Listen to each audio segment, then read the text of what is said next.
Dneska tady pro vás mám jednu skvělou bezdrátovou klávesnici z AliExpressu, že je v obalu od čipsu.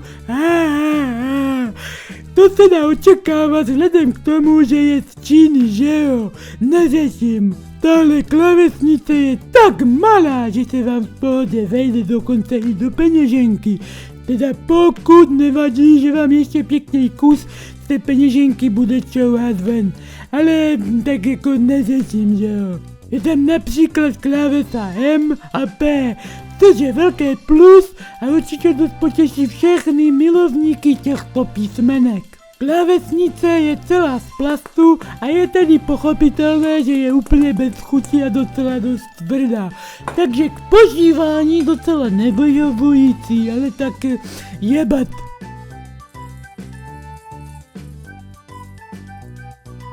Rozhodně se také nehodí do trouby, mikrovlnky a otevřeného ohně, protože by byla moc horká a nepoložili byste na ní své prstíky, že jo. Klávesnice sice není dobíjecí, ale je na baterky, to znamená, že čas od času musíte vyměnit akumulátor, takže Greta by z toho nejspíš neměla moc radost.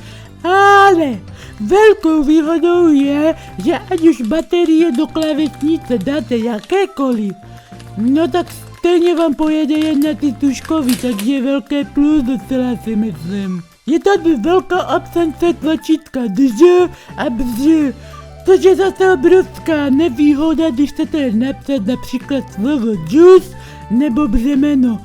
No ale tak jebat, no. Není vodotěsná, takže se taktéž nehodí, pozor, zejména k čištění ucpaných odpadů, aby bylo jasno. Je ergonomická, nevím sice, co to vlastně znamená, ale zní to dobře, ne? Spotřebu z 0 na 100 nemá, není to proboha žádné auto, je to klávesnice, ježíš lidi, co to s váma ergot je? Poslouží dobře také jako například podtáček nebo servírovací mísa, takže cením. Když máte doma malého haranta a nechcete, aby vám na ní psalo, stačí aktivovat dětský zámek a to tak, že klávesu dáte za kterékoliv dveře a dveře jednoduše zamknete. Mají zajímavé vychytávky, si myslím. Například... No! A ještě... Taky... No a taky... Ještě jsem zatím na žádné za ty 2 roky vychytávky jako nepřišel, jo, ale určitě nějaký má. Myslím... Nebo že by... Ale tak snad ne. To úplně největší výhodou této klávesnice je to, že je naprosto nerozbitná. Teda byla nerozbitná.